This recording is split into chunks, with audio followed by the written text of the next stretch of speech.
স্বাগত ডিবিসি সংবাদে। আপনাদের সাথে আছি সামিয়া জানা। ফিলিস্তিনিদের ওপর নির্মম নির্যাতনের প্রতিবাদে উত্তাল বাংলাদেশ। সকাল থেকেই দেশের বিভিন্ন প্রতিষ্ঠানের শিক্ষার্থী ও বিক্ষুব্ধ জনতা হত্যাযজ্ঞের প্রতিবাদে বিক্ষোভ করছে।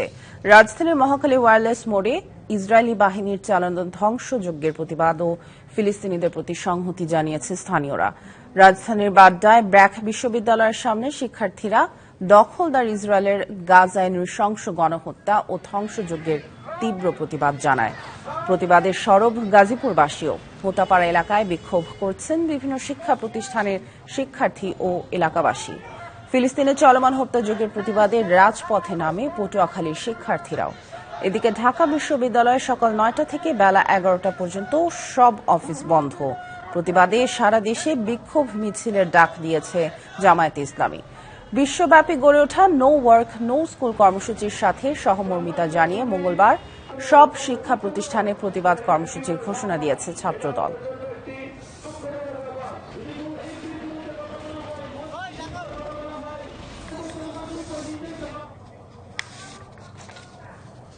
গাজায় ইসরায়েলি বর্বরতার প্রতিবাদে রাজধানীর ব্র্যাক বিশ্ববিদ্যালয়ের শিক্ষার্থীরা বিক্ষোভ করছেন। সেখান থেকে জানাচ্ছেন সহকর্মী মোহাইমিনুল খান অপু।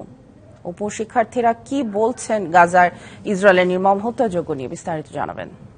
গাজায় ইসরায়েলের যে অব্যাহতভাবে বোমা হামলা হচ্ছে, সেই হামলার প্রতিবাদে কিন্তু বাংলাদেশের বিভিন্ন বেসরকারি বিশ্ববিদ্যালয় এবং পাবলিক বিশ্ববিদ্যালয় সহ অন্যান্য কলেজগুলো যে প্রতিবাদ করছে, তারই প্রেক্ষিতে বাড্ডায় ব্র্যাক বিশ্ববিদ্যালয়ের শিক্ষার্থীরা কিন্তু সকাল থেকে তাদের ক্যাম্পাসের সামনে কিন্তু তারা বিক্ষোভ প্রদর্শন করছেন। আমরা যদি দেখাতে চাই যে ইসরায়েলে অব্যাহত যে হামলা গণহত্যা চালাচ্ছে ইসরায়েল, তার প্রতিবাদে কিন্তু বাংলাদেশ বিশ্বের অন্যান্য দেশের মতো বাংলাদেশেও কিন্তু প্রতিবাদ জানিয়েছে এবং তারা কিন্তু বিক্ষোভ জানাচ্ছে। আজকে বাংলাদেশের প্রায় সকল বিশ্ববিদ্যালয়, সরকারি বিশ্ববিদ্যালয় এবং কলেজ হয়ে তারা কিন্তু বিক্ষোভ প্রদর্শনের ডাক দিয়েছে। পাশাপাশি যদি যে রাজনৈতিক দলগুলো আছে, সেই রাজনৈতিক দলগুলো কিন্তু প্রতিবাদ জানিয়েছে।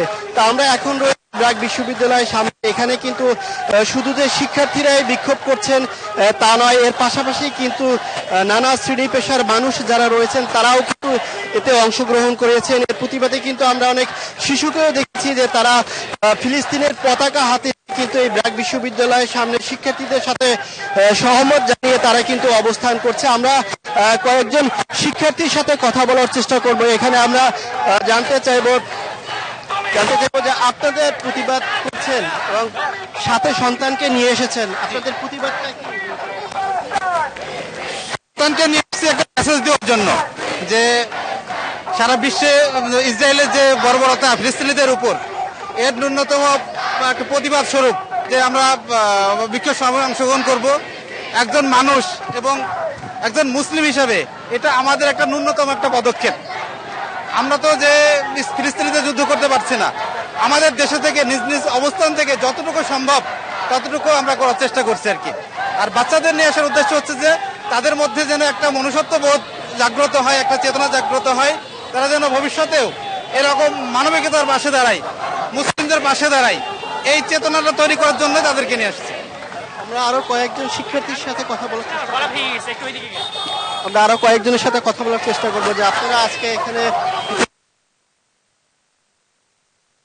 আপনারা কি বার্তা দিতে চাচ্ছেন, কথা বলতে চাচ্ছেন না? আসলে ব্র্যাক বিশ্ববিদ্যালয়ের সামনে কিন্তু তারা এখন পর্যন্ত বিক্ষোভ করছেন। পরবর্তীতে জানেন বিকেলে যে বাংলাদেশ জামায়াতে ইসলাম, তাদেরও কিন্তু বিক্ষোভ রয়েছে।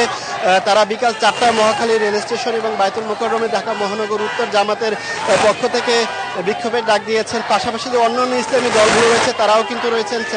ছাত্রদল থেকে দেশের আপামর জনতা কিন্তু এই ফিলিস্তিনে যে হামলা হচ্ছে ইসরায়েলের থেকে, সেই হামলা বন্ধের পাশাপাশি তারা মুসলিম বিশ্ব যেগুলো রয়েছে ওআইসি সহ জাতীয়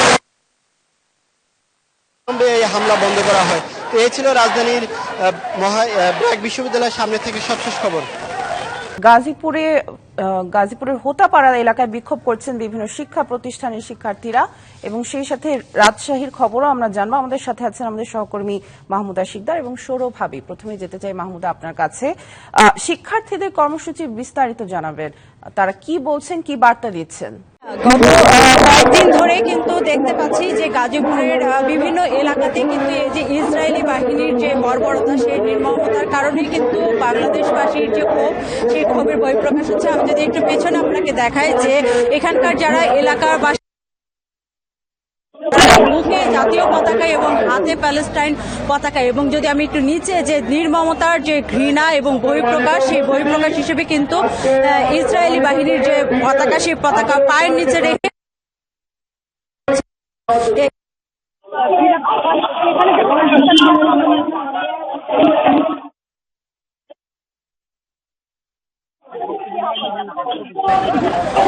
আমি জানি না এই মুহূর্তে দেশের সকলেই কি অবস্থায় আছেন, কিন্তু আমরা গাজীপুরবাসী ভালো নেই।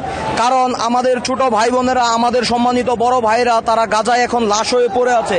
আমরা কিভাবে তাদের এই লাশ, একজন মুসলিম না আমরা একজন সাধারণ মানুষ হিসেবে আমরা কিভাবে এই লাশগুলো আমরা মেনে নিতে পারি? আমরা দেখতে পাচ্ছি ফিলিস্তিনের আকাশে আজ পাখি না উড়ে গাজার মানুষের লাশ উড়ে যাচ্ছে। আমরা কিভাবে এই ইসরায়েলের বিপক্ষে এখন আন্দোলন করছি না? আমরা কিভাবে ইসরায়েলের এই অত্যাচারগুলো মেনে নিচ্ছি? আমরা গাজীপুরবাসী থেকে আন্দোলন শুরু করলাম, আমরা ইসরায়েলের সকল ধরনের পণ্য বয়কট করলাম এবং আমরা সর্বদা ফিলিস্তিনের পাশে আছি। বাংলার ছাত্র সমাজ যেরকম ভাবে যে কোনো অন্যায়ের বিরুদ্ধে এগিয়েছিল, আজও আমরা সেই বাংলার ছাত্র সমাজ থেকে শুরু করেছি। আমরা বাংলার ছাত্র সমাজ ফিলিস্তিনের পক্ষে আছি এবং আমরা গাজার পক্ষে আছি এবং ইসরায়েলকে আমরা মন থেকে ঘৃণা পোষণ করছি এবং আমরা চাচ্ছি যতদিন না ইসরায়েলের এই ধরনের অত্যাচার বন্ধ হচ্ছে আমরা মাঠ ত্যাগ করবো না, ইনশাআল্লাহ।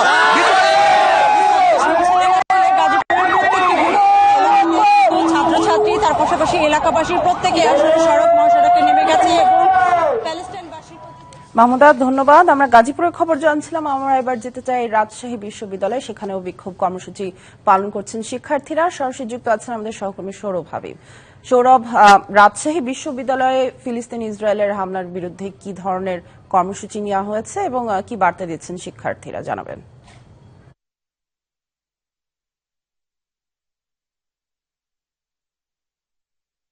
আমি আছি রাজশাহী বিশ্ববিদ্যালয়ের প্যারিস রোডে। আপনি দেখতেই পাচ্ছেন যে প্যারিস রোডে শিক্ষক শিক্ষার্থী এবং এখানকার যারা কর্মকর্তা কর্মচারী রয়েছেন তারা কিন্তু ক্লাস পরীক্ষা সব ধরনের কার্যক্রম বন্ধ রেখে এখানে যে ইসরায়েলের যে বর্বরচিত হামলা হচ্ছে ফিলিস্তিনি, সেই হামলার প্রতিবাদ জানিয়ে এখানে তারা মানববন্ধন করছেন, বিক্ষোভ করছেন এবং এই প্রতিবাদ জানাচ্ছেন এবং তারা অবিলম্বে যে হামলা হচ্ছে সেই হামলা বন্ধের দাবি জানিয়েছেন এবং এই হত্যাযজ্ঞ বন্ধের দাবি জানিয়েছেন এবং এখানে রাজশাহী বিশ্ববিদ্যালয়ের উপাচার্য উপ উপাচার্যরাও অংশ নিয়েছেন এই মানববন্ধনে। আমরা একটু কথা বলবো রাজশাহী বিশ্ববিদ্যালয়ের উপাচার্য এখানে আছেন সালেহ হাসান নকিব। স্যার, একটু বলবেন যে আপনারা আজকে দাঁড়িয়েছেন কিসের দাবিতে দাঁড়িয়েছেন? এটা আসলে বলার অপেক্ষা রাখে না। আপনারা সবাই জানেন যে 1 বছরেরও বেশি সময় ধরে গাজাতে কি ধরনের নৃশংস বর্বরতার ঘটনা ঘটছে। আপনি যদি গাজার মোট জনসংখ্যার কথা চিন্তা করেন তাহলে মোর দেন 20% অব দ্য পপুলেশন তারা হয় শহীদ হয়েছে অথবা তারা আহত হয়েছে। এই স্কেলে হত্যাযজ্ঞ এই 21 শতকে এটার কোনো নজির নেই। প্রতি 5 জনে একজন মানুষ হয় হারিয়ে গেছে অথবা আহত হয়েছে এবং এর প্রতি 3 জনে একজন প্রবলি নারী অথবা শিশু। এবং সারা পৃথিবী বিশ্ব মানবতার এবং বড় বড় যে শক্তিগুলো আছে এখানে তাদের যে মানবিক দায়িত্বটা ছিল আমরা দেখতে পাচ্ছি না যে তারা সেই দায়িত্ব পালন করছে। তো বিশ্ববিদ্যালয়গুলো যেহেতু চিন্তার জায়গা, বিশ্ববিদ্যালয়গুলো যেহেতু সবকিছু মানবতা, সুবিচার, ইনসাফ এগুলো ধারণ করার জায়গা, আমরা ফিল করছি যে বিশ্ববিদ্যালয়গুলোর শুধু রাজশাহী বিশ্ববিদ্যালয় নয়, দেশের সমস্ত বিশ্ববিদ্যালয় এবং আমি বলবো যে পৃথিবীর সমস্ত বিশ্ববিদ্যালয় তাদের এখানে একটা জোরালো ভূমিকা পালন করার আছে। যে মানবতার এই ধ্বংস, এইরকম নির্বিচার মানুষ হত্যা, এইটা কোনো বিবেকবান মানুষ মেনে নেবে না। ধন্যবাদ। শুনছিলেন সামিয়া যে এখানকার উপাচার্য সালেহ হাসান নকিব কথা বলছিলেন এবং এখানকার কিন্তু সর্বস্তরের শিক্ষক শিক্ষার্থীরা এই আজকে প্রতিবাদ জানাচ্ছেন এবং তারা বলছেন যে অবিলম্বে ফিলিস্তিনে যে হামলা হচ্ছে, হত্যাযজ্ঞ হচ্ছে তা বন্ধ করতে হবে। সামিয়া। সৌরভ, ধন্যবাদ আমাদের সাথে যুক্ত হবার জন্য। গাজা ইসরায়েলি হামলার প্রতিবাদে ঢাকা বিশ্ববিদ্যালয়ের রাজু ভাস্কর্যের সামনে সাধারণ মানুষ ও ছাত্র শিক্ষকরা বিক্ষোভ করছেন। সেখানে আছেন সহকর্মী মাহফুজা বৃষ্টি। আমরা সরাসরি চলে যাচ্ছি তার কাছে। বৃষ্টি, ইসরায়েলি নৃশংসতার প্রতিবাদে, গাজা ইসরায়েলি নৃশংসতার প্রতিবাদে শিক্ষার্থীরা কি বলছেন, কি কর্মসূচি হচ্ছে সেখানে জানাবেন। আপনি দেখতে পাচ্ছেন আমি এই মুহূর্তে দাঁড়িয়ে আছি রাজু ভাস্কর্যের সামনে। এখানে আপনি দেখতেই পাচ্ছেন যে সাধারণ যে ছাত্র জনতা আছেন এবং সেই সাথে একাত্মতা জানিয়ে ইসরায়েলি যে গণহত্যা সেইটার বিষয়ে কিন্তু এখানে প্রতিবাদ জানাচ্ছেন। আজকে যেমনটা ঘোষণা দিয়েছে, পূর্ব ঘোষণা অনুযায়ী সারা দেশে যে স্কুল, কলেজ এবং শিক্ষা প্রতিষ্ঠান থেকে শুরু করে ব্যবসায়িক প্রতিষ্ঠানও বন্ধ রাখা হয়েছে। আপনি দেখতে পাচ্ছেন যে রাজু ভাস্কর্যের সামনে আপামর জনতা কিন্তু এখানে একসাথে হয়েছে। স্কুল, কলেজ, বিশ্ববিদ্যালয়, মাদ্রাসা সমস্ত জায়গায় শিক্ষার্থীরাই কিন্তু এখানে এসেছেন, একাত্মতা জানিয়েছেন যে ইসরায়েলের যে গণহত্যা হচ্ছে, নারী, শিশু থেকে শুরু করে যে যুবক তরুণদেরকে যে একের পর এক ধ্বংস করা হচ্ছে, এই যুদ্ধ যেন তাড়াতাড়ি করে বন্ধ করা হয়, সেজন্যই কিন্তু তারা এখানে একাত্মতা জানিয়েছেন, প্রতিবাদ জানাচ্ছেন সারা দেশের সাথে একসাথ হয়ে। আমরা যদি একটু কথা বলতে চাই, আপনারা আজকে এখানে প্রতিবাদ কি হবে আপনাদের বক্তব্য? আমরা অবিলম্বে আপনাদের মাধ্যমে জাতিসংঘকে আহ্বান করতে চাই, মুসলমানদের উপর অত্যাচার, নিপীড়ন অবিলম্বে বন্ধ করা হোক। আপনার কাছে যদি একটু জানতে চাই, যেভাবে শিশুদের প্রতি অত্যাচার করা হচ্ছে সে বিষয়ে আপনি কি গাজায় যেভাবে শিশুদের প্রতি অত্যাচার, এটা চরম মর্মান্তিক, চরম মানবতা বিরোধী কাজ। আমরা অচিরেই এই হত্যাকাণ্ড, নির্মম হত্যাযজ্ঞ বন্ধ চাই। সারা বিশ্ববাসীকে আহ্বান জানাই, ইসরায়েল একটু দেখুন, এরা মানুষ, আপনার বাঁচার অধিকার আছে, তাদেরও বাঁচার অধিকার আছে, তাদেরও বাঁচতে থাকতে চাই। যেভাবে হোক তাদেরকে রক্ষা করুন বিশ্ববাসীর মধ্যে, এটা আমার অনুরোধ। আমরা কিছু করতে পারবো না বিশ্ববাসী যদি না দেখে। জাতিসংঘ আছে, বড় বড় রাষ্ট্র আছে যারা ক্ষমতাধর, তারা বিভিন্ন জায়গায় ক্ষমতা দেখায়, কিন্তু ইসরায়েল ফিলিস্তিনি ব্যাপারে কেন যারা নীরব? এটা আমার একটা প্রশ্ন। কেন এদের বাঁচার অধিকার নাই? কেন এরা ভাতের অধিকার নাই? কেন এরা পানির অধিকার পাচ্ছে না? কেন সুস্থ বাঁচতে পারছে না?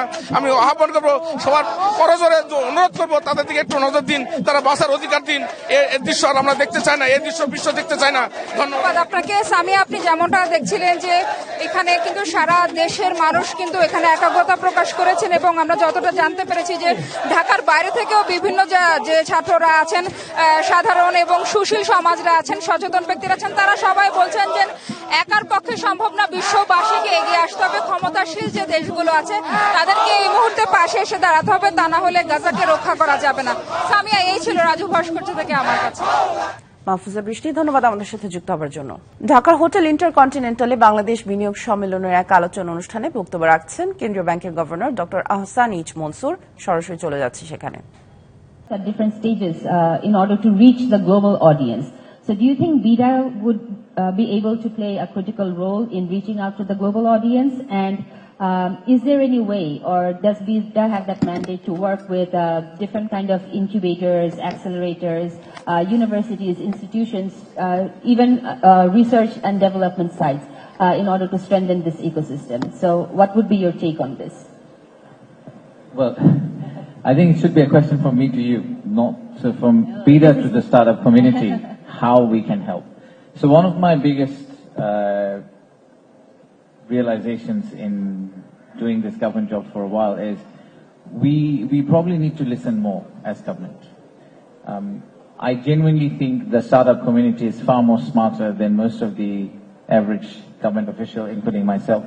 And therefore, how to market startup is not an answer that I should be giving you, but you should be telling us. And you should be also telling us how you would like us to partner with you in spreading the news across the world. And we should just be following that narrative. So whether it's participating or partnering with you in global programs, whether it's looking at a startup's journey from start to finish and trying to figure out where government can intervene and support or use or become the mic for you to spread the message, that's something that we would actually like to hear from you. I genuinely feel that this whole attitude of prescribing what needs to be done in startup community needs to be reversed completely. So we are here for that. I think you've just heard from the same message, right? We are actually here to listen to you and listen from you. What do you think needs to be done? We've talked about many a times the whole idea of repatriation Bangladesh is the best example of Hotel California. চট্টগ্রামে Korean EPZ পরিদর্শন করছেন কয়েকটি দেশের বিনিয়োগকারীরা, সেখান থেকে সরাসরি যুক্ত হচ্ছেন সহকর্মী মুজিবুল হক। মুজিবুল, কয়টি দেশের বিনিয়োগকারীরা সেখানে গেছেন এবং বিনিয়োগের পরিবেশ নিয়ে তারা কি বলছেন জানাবেন। অন্তর্বর্তীকালীন সরকার দায়িত্ব গ্রহণের পর এটি যেহেতু প্রথম আন্তর্জাতিক সম্মেলন, সেক্ষেত্রে এটির একটি আলাদা গুরুত্ব আছে। ফলে বিনিয়োগ উন্নয়ন কর্তৃপক্ষের যে সম্মেলন, সেই সম্মেলনের অংশ হিসেবে চায়না, জাপান, নেদারল্যান্ডস, অস্ট্রেলিয়া, যুক্তরাজ্য সহ বিভিন্ন দেশের প্রতিনিধিরা এই মুহূর্তে চট্টগ্রামে সফর করছেন। অর্থাৎ চট্টগ্রামের বিশেষ যে অর্থনৈতিক অঞ্চল, এই যে কোরিয়ান ইপিজেড এবং মিরসরাই যে বিশেষ অর্থনৈতিক অঞ্চল, সেই অঞ্চলে তারা পরিদর্শন করবেন। বিশেষ করে এখানে বিনিয়োগের যে সমূহ সম্ভাবনাগুলো রয়েছে, সেগুলো তাদের কাছে বিনিয়োগ কর্তৃপক্ষের পাশাপাশি বেজা এবং চট্টগ্রামের প্রশাসনের ঊর্ধ্বতন কর্মকর্তারা তারা তুলে ধরছেন। এবং এখানে বিনিয়োগের কি পরিবেশ রয়েছে, কি কি উপযোগী পরিবেশ আসলে তাদের জন্য তৈরি করা হয়েছে, সেগুলো তাদের কাছে তুলে ধরা হচ্ছে। কেউ যদি জমি আসলে আগ্রহী হন, জমি দেখতে চান, পাশাপাশি গ্যাস, বিদ্যুৎ, অন্যান্য ইউটিলিটি যেগুলো দরকার, সেগুলো কি পরিমাণ কিভাবে তাদেরকে সরবরাহ করা হবে তার পরিপূর্ণ একটা ধারণা আসলে দেয়া হচ্ছে। আপনি জানেন এই বন্দর নগরী চট্টগ্রাম, এখানে দেশের সর্ববৃহৎ যে বন্দর, সেই বন্দরকে ঘিরে একটা আমদানি রপ্তানির বৃহৎ একটি কর্মকাণ্ড পরিচালিত হয়।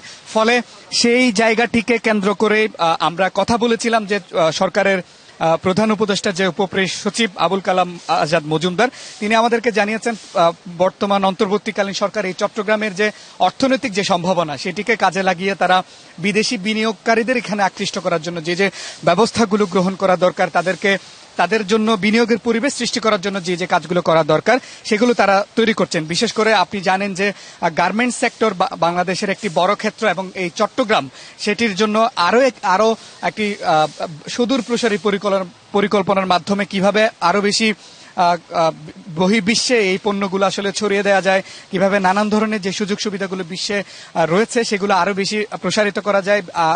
আমরা কথা বলেছিলাম যে এখানকার যারা নেদারল্যান্ডস, চায়না, দক্ষিণ কোরিয়া থেকে বিনিয়োগকারীরা যারা এসেছিলেন তাদের সাথে, এবং তারা আমাদেরকে বিনিয়োগের এখানের সুষ্ঠু যে পরিবেশ, বাংলাদেশের যে পরিবেশ, সেই পরিবেশ নিয়ে অনেকটা সন্তোষ প্রকাশ করেছেন। বিশেষ করে আমরা নেদারল্যান্ডসের বেশ কয়েকজনের সাথে কথা বলেছিলাম, তারা আমাদেরকে জানিয়েছেন যে এখানের যে কৃষি যে অর্থনীতি বা কৃষির যে পরিবেশ, সেটিকে কাজে লাগিয়ে তারা আসলে এখানে কৃষি নির্ভর একটি ব্যবসা বাণিজ্যের প্রসার বলি অথবা কৃষি নির্ভর যে কর্মক্ষেত্র বলি, সেটি করতে তারা আগ্রহী। এখানে একটি অর্থনৈতিক সম্ভাবনার ব্যাপার আসলে তারা দেখছেন। তবে এক্ষেত্রে লোকাল অর্থাৎ গ্রামীণভাবে যে সমস্ত প্রতিষ্ঠানগুলো কাজ করছে তাদের সাথে সমন্বয় করে আসলে তারা কাজ করতে চান। তো সব মিলে এখানে পরিদর্শনের পরে চট্টগ্রামের যে মিরসরাইয়ের যে ইকোনমিক অর্থনৈতিক শিল্পাঞ্চল রয়েছে, বিশেষ শিল্পাঞ্চল, সেখানে তারা পরিদর্শনে যাবেন। সেখানের খবরও নিশ্চয়ই আপনার মাধ্যমে দর্শকদের জানাতে পারবো।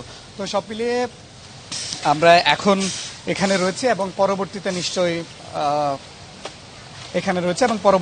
মিরসরাই অর্থনৈতিক শিল্পাঞ্চল গেলে সেখান থেকে আরো নিশ্চয়ই বিস্তারিত খবর আসলে এখান থেকে জানাতে পারবো, বিনিয়োগকারীরা কি বলছেন অথবা বিনিয়োগের পরিবেশ নিয়ে তারা কতটুকু নিশ্চয়ই। মুজিব, ধন্যবাদ আমাদের সাথে যুক্ত হওয়ার জন্য।